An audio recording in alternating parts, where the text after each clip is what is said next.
Welcome back to our YouTube channel Jugal sir online class. आज हम बात करने वाले चैप्टर वाइज इंपॉर्टेंट एमसीक्यू चालक, अचालक और अर्धचालक के जो महत्वपूर्ण क्वेश्चन है निम्न पैटर्न पर आधारित है, उनको हम डिस्कस करने वाले थे और ये टेक्निकल पर पुराने वायु बेच के अंतर्गत है। तो आप देखते हैं आज कौन कौन से क्वेश्चन है। तो पहला क्वेश्चन ये रहा हमारी स्क्रीन के ऊपर, चालक पदार्थों की चालकता यानी कंडक्टेंस मापी जाती है। चालक पदार्थ की चालकता किस में मापी जाती है? तो पहला ऑप्शन दे रखा है मोह, और दूसरा ऑप्शन दे रखा है ओम, तीसरा है ओम मीटर, और यहाँ पे दे रखा है चौथा ऑप्शन ओम सेंटीमीटर। तो यहाँ पे जो आपका करेक्ट आंसर होगा, राइट आंसर होगा यहाँ मोह होगा। मोह में आपकी चालकता मापी जाती है। और बात करें ओम की बात करें तो ओम आपको पता ही होगा, ये प्रतिरोध का मात्रक है, प्रतिरोध जिसको रेजिस्टेंस कहते हैं। और बात करें यहाँ पे ओम मीटर और ओम सेंटीमीटर की बात करें तो ये आपके रजिस्टिविटी या कह सकते हो प्रतिरोधकता का ये मात्रक है।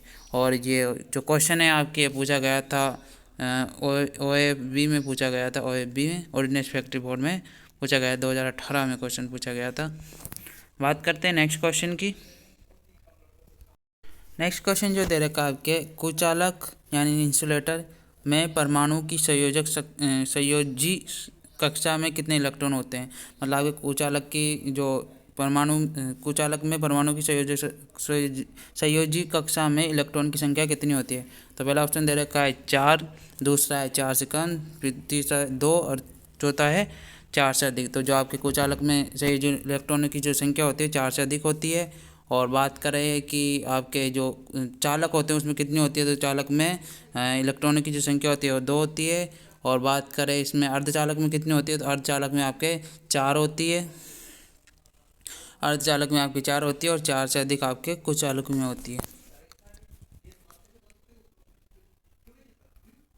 अगला जो क्वेश्चन दे रखा है आपके, क्वेश्चन नंबर 3 दे रखा है, चालक पदार्थ में मानक चालक यानी स्टैंडर्ड कंडक्टर कौन सा है? तो इसमें आपको बताना है मानक चालक कौन सा है, स्टैंडर्ड कंडक्टर। तो चांदी, सोना, तांबा, एल्यूमिनियम। वैसे तो ये सारे चालक हैं, पर जो स्टैंडर्ड कंडक्टर की बात करें, जो जिसकी चालकता सबसे सर्वोच्चतम होती है, स्टैंडर्ड का मतलब सर्वोच्चतम मतलब सबसे ज़्यादा अधिक चालकता किसकी होती है, आपको पता होगा चांदी की होती है। इसे अर्जेंटीनियम भी कहते हैं, अर्जेंटीनियम भी इसको कहा जाता है। और इसका जो रासायनिक सूत्र होता है इसको Ag से प्रदर्शित किया जाता है। और बात करें तो चालकता में आपके सबसे पहले चांदी आता है 1 नंबर पे, फिर आपके तांबा आता है दूसरे नंबर पे, उसके बाद में सोना आता है तीसरे नंबर पे, और चौथे नंबर पे एल्यूमिनियम आता है। तो ये आपके क्रम होता है इनकी चालकता के अनुसार। तो सबसे ज़्यादा चालकता होती है आपके चांदी की। बात करते हैं नेक्स्ट क्वेश्चन की। अगला जो क्वेश्चन दे रखा है आपके, सिरोपरी लाइन यानी ओवरहेड लाइनों में निम्न में से कौन से चालक का प्रयोग किया जाता है? तो ओवरहेड लाइनों में आपको पता ही होगा कि कठोर लोह चालक यानी कठोर तांबे का, और नर्म लोह एल्यूमिनियम चालक का, तीसरा ऑप्शन दे रखा है नर्म लोह चालक का, चौथा ऑप्शन दे रखा है SCSR। तो आपको पता है कि जो आपके सिरोपरी ओवरहेड लाइन होती है उनमें आपके SCSR का प्रयोग किया जाता है। और जो SCSR होता है इसकी फुल फॉर्म होती है, मैं बता देता हूँ इसकी जो फुल फॉर्म होती है, एल्यूमिनियम कंडक्टर स्टील रेनफोर्स, ये आपके इसकी फुल फॉर्म होती है SCSR की ये फुल फॉर्म होती है। और जो आपको पता होगा कि जो आपके नर्म लोहा होता है, नर्म व कठोर जो लोहा होता है उसका उपयोग आपके टेलीफोन तारों में, टेलीफोन तार, अर्थ तार, वैद्युतिक वायरिंग तथा लेमिनेशन में इनका नर्म लोहा और कठोर लोहे का प्रयोग किया जाता है। तो नेक्स्ट क्वेश्चन जो आपके दे रखा है इसमें, अगला क्वेश्चन है क्वेश्चन नंबर 5, चांदी सिल्वर जो होता है आपके उसकी प्रतिरोधकता कितनी होती है, रजिस्टिविटी कितनी होती है? तो आपको बताना है कितनी होती है, आप कमेंट कर सकते हो। पहला दे रखा है 1.724 इंटू 10 की पावर ओम इंटू 10 की पावर -6 ओम सेंटीमीटर। नेक्स्ट आपके 1.64 इंटू 10 की पावर 6 ओम मीटर। और नेक्स्ट जो दे रखा है 2.89 इंटू 10 की पावर -6 ओम मीटर। और यहाँ अगला जो दे रखा है 1.7 इंटू 10 की पावर 8 ओम मीटर दे रखा है। तो जो आपकी चांदी की जो चालकता होती है वो होती है आपके 1.64 इंटू 10 की पावर -6 ओम मीटर होती है। और ये अगर आप इसको मीटर में कन्वर्ट करोगे तो आपके ये हो जाएगी 1.64 इंटू 10⁸ एट ओम मीटर हो जाएगी। और बात करें इसमें नेक्स्ट जो आपके ये है 1.724 इंटू 10⁶ ओम मीटर, ये आपके तांबे की प्रतिरोधकता होती है, तांबे की प्रतिरोधकता होती है। और बात करें जो आपके ये दे रखा है 2.89 इंटू 10⁻⁻6 ओम मीटर, ये आपकी होती है एल्यूमिनियम की चालकता होती है ये। तो आपको बात याद रखनी है। नेक्स्ट क्वेश्चन जो दे रखा है आपके तांबे का अपेक्षित घनत्व होता है, तो आपको बताएं तांबे का अपेक्षित घनत्व कितना होता है। तो पहला ऑप्शन दे रखा है 2.7, नेक्स्ट क्वेश्चन दे रखा है 10.5 और अगला क्वेश्चन दे रखा है 8.9 और इनमें से कोई नहीं। तो जो आपके तांबे की जो अपेक्षित घनत्व होता है वो होता है आपके 8.9 आपके तांबे का अपेक्षित घनत्व होता है। और बात करें चांदी का अपेक्षित घनत्व कितना होता है, तो चांदी का होता है जो आपके Ag होता है उसका अपेक्षित घनत्व होता है 10.5। बात करें कि जो अपेक्षित घनत्व होता है उसका मात्रक क्या होता है, तो इसका कोई मात्रक नहीं होता, ये मात्रकहीन होता है। ये मात्रकहीन होता है, मात्रकहीन यानी यूनिटलेस होता है ये। और बात करें जो घनत्व होता है वो उसको किस में प्रदर्शित किया जाता है, तो आपको घनत्व का जो मात्रक होता है, घनत्व का जो मात्रक होता है वो होता है आपके kg/m³, kg/m³ होता है। और इसको सीजीएस में कन्वर्ट किया जाए तो सीजीएस में जो होता है ये g/cm³। नेक्स्ट जो क्वेश्चन दे रखा है फ्रेंड्स आपके यहाँ पे हमने कौन सा, हाँ 7 नंबर का क्वेश्चन दे रखा है आपके यहाँ पे। हाँ, मोटर वाइंडिंग में निम्नलिखित में से क्या उपयोग किया जाता है। तो मोटर वाइंडिंग किससे की जाती है आपको पता ही होगा। तो पहला ऑप्शन दे रखा टिन, दूसरा अनिलकृत तांबा, तीसरा ऑप्शन कर्षित कठोर तांबा, ऑप्शन नंबर डी दे रखा है बी व सी दोनों। तो जो आपके मोटर की वाइंडिंग की जाती है वो आपकी की जाती है अनिलकृत तांबा जो होता है आपके इनेमल्ड कॉपर बोलते हैं इसको, इनेमल्ड कॉपर बोलते हैं इसको। और इसका जो उपयोग किया जाता है वो आपके मोटर की जो वाइंडिंग होती है, जो कुंडलन होता है उसको बनाने के लिए इसका प्रयोग किया जाता है। और बात करें जो आपके कर्षित कठोर तांबा होता है, हार्ड ड्रेन कॉपर जिसको कहते हैं, इसका उपयोग उसमें विद्युत लाइनों में किया जाता है। जो आपकी ओवरहेड लाइन होती है उनमें किया जाता है। और रेलवे की जो लाइन होती है, ट्रॉली और जो कम्यूटेटर के खंड होते हैं वो भी इसी के बने होते हैं। तांबे में बहुत कम मात्रा में कैडमियम मिलाने से उसकी तन्यता काफ़ी अधिक हो जाती है और चालकता घट जाती है। और जो आपका टिन होता है, टिन एक गलनांक बिंदु होने के कारण उसका उपयोग जो आपके पीबी होता है शीशा, उसमें मिश्र धातु के रूप में किया जाता है। और जो तार और फ्यूज होते हैं उसमें भी तार, जो फ्यूज तार होते हैं और फ्यूज तार में सोल्डर के रूप में इसका प्रयोग किया जाता है, सोल्डरिंग करने के लिए भी इसका प्रयोग किया जाता है। और जो आपके ये दे रखा अनिलकृत तांबा, इसका उपयोग और ट्रांसफार्मर की वाइंडिंग में भी किया जाता है और रिले कुंडली में भी किया जाता है। बात करें नेक्स्ट क्वेश्चन की, जो अगला क्वेश्चन दे रखा है आपके एल्यूमिनियम की चालकता तांबे की अपेक्षा कितनी होती है। तो आपको बताना है, कमेंट कीजिए कि एल्यूमिनियम की अपेक्षा तांबे की चालकता कितनी होती है। एल्यूमिनियम की अपेक्षा तांबे की चालकता होती है 1/3 भाग होती है। और तांबे की अपेक्षा तांबा मतलब जो तांबा होता है और जो आपके ये एल्यूमिनियम होता है वो तांबे से हल्का होता है। दोनों पोलों के जो बीच की दूरी है उसको बढ़ाया जा सकता है जो हल्के होने के कारण। अब बात करते हैं नेक्स्ट क्वेश्चन की। अगला जो क्वेश्चन दे रखा है, क्वेश्चन नंबर 9 दे रखा है, शीशा जो लेड होता है इसका उपयोग कहाँ पे किया जाता है। तो मैंने अभी बताया था आपको कि पीबी का जो उपयोग है वो कहाँ पे किया जाता है।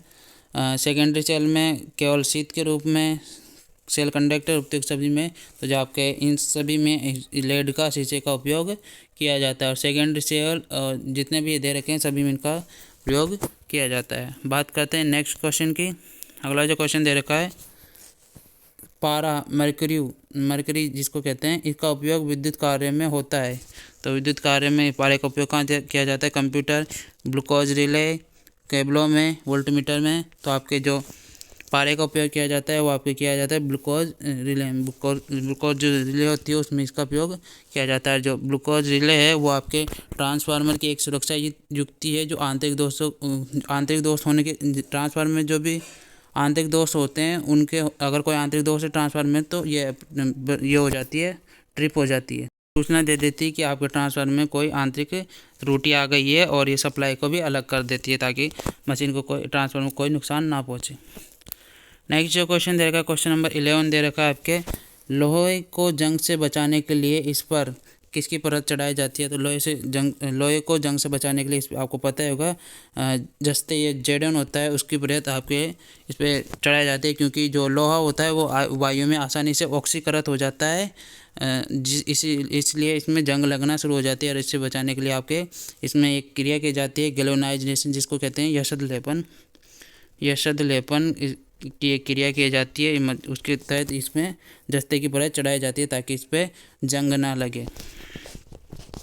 अगला क्वेश्चन दे रखा है, क्वेश्चन नंबर 12 दे रखा है आपके, स्विच होल्डर सॉकेट के टर्मिनल निम्न में से किसके बने होते हैं। तो यह पता ही होगा कि आपको जो स्विच होता है और होल्डर होते हैं इनके टर्मिनल पीतल के बने होते हैं। और जो ये पीले रंग की एक धातु है तन्य और आघात जोड़ने धातु है, और इसका उपयोग आपके विद्युत उपकरणों में जैसे स्विच होल्डर और सॉकेट इनमें किया जाता है। और अनिलकृत तांबे का मैंने बताया दिया कि वाइंडिंग बनाने में इसका प्रयोग किया जाता है, जो आपके कम्यूटेटर होता है ट्रांसफार्मर की वाइंडिंग में। और एल्यूमिनियम एक चालक है। जीआई का मतलब गैल्वेनाइज्ड आयरन होता है, ये तार है आपके। अगला जो क्वेश्चन दे रखा है, थर्मोकपल है ये, थर्मोकपल या पायरोमीटर में किस पदार्थ का उपयोग किया जाता है। तो आपको पता होगा कि थर्मोकपल और पायरो में आपके प्लेटिनियम का उपयोग किया जाता है। जो आपके थर्मोकपल और पायरोमीटर होता है उसका उपयोग उच्च तापमान मापने के लिए किया जाता है। अगला क्वेश्चन दे रखा है, क्वेश्चन नंबर 14 दे रखा है फ्रेंड्स, यहाँ पे थोड़ा बड़ा क्वेश्चन है ये। क्वेश्चन नंबर 14 जो दे रखा है, सिरोपरि लाइनों ट्रांसफार्मर बुशिंग परिपथ वियोजक में टर्मिनल बुशिंग के रूप में प्रयोग किए जाने वाला पदार्थ कौन सा है। तो ट्रांसफार्मर और बुशिंग और सिरोपरि लाइनों में और परिपथ जो सर्किट परिपथ होता है, सर्किट ब्रेकर जो होता है परिपथ वियोजक को कहते हैं सर्किट ब्रेकर। तो इसमें आपके कौन से पदार्थ का प्रयोग किया जाता है। तो आपको पता होगा इसमें आपके जो पोर्सलिन होती है इसके आपके इंसुलेटर बने होते हैं। इंसुलेटर आपके पोर्सलिन के ही बने होते हैं। आपके एस्ट बेसिस होता है, इसका उपयोग आपके किया जाता है विद्युत भट्टी में किया जाता है, विद्युत इस्त्री में किया जाता है, केतली तथा जो आपके सर्किट ब्रेकर होता है उसमें भी आपका इसका आग की शीत आदि के रूप में ताप को रोकने के लिए इसका प्रयोग किया जाता है। और जो आपके माइका होता है अब्रक जिसे कहा जाता है, अब्रक का उपयोग आपके विद्युत इस्त्री हो गई, विद्युत इस्त्री दिक् परिवर्तक जो आपके कम्यूटेटर सेगमेंट होते हैं, कम्यूटेटर खंड होते हैं, या फिर विद्युत रोधन संधारित्र में पर्याय विद्युत माध्यम हीटिंग एलिमेंट आदि के रूप में हीटिंग एलिमेंट आदि के रूप में माइका का प्रयोग किया जाता है। तो चलते हैं नेक्स्ट क्वेश्चन की तरफ। अगला जो क्वेश्चन दे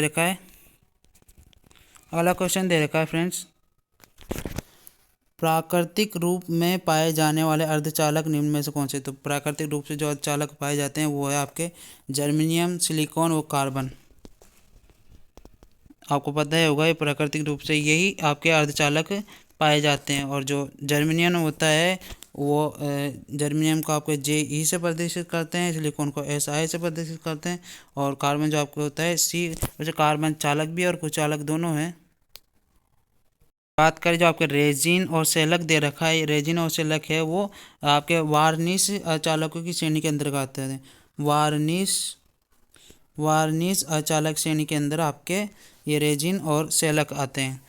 तो नेक्स्ट क्वेश्चन की बात करें तो हम अगला क्वेश्चन अगले वीडियो में डिस्कस करेंगे। इस वीडियो में तो 15 क्वेश्चन ही काफ़ी है, हम धीरे धीरे पढ़ेंगे, पर जो इम्पोर्टेंट क्वेश्चन है सभी चैप्टर से उनको डिस्कस करने वाले हैं। और जैसे ही हमारी चैप्टर वाइज टेस्ट खत्म होगी उसके बाद हम पुराने पेपरों को भी सॉल्यूशन करेंगे। तो आप हमारे चैनल को सब्सक्राइब कर लीजिए, और वीडियो अच्छा लगा तो इसको लाइक कीजिए, ज़्यादा अच्छा लगा तो अपने दोस्तों को शेयर कीजिए। मिलते हैं नेक्स्ट वीडियो में, तब तक के लिए बाय बाय।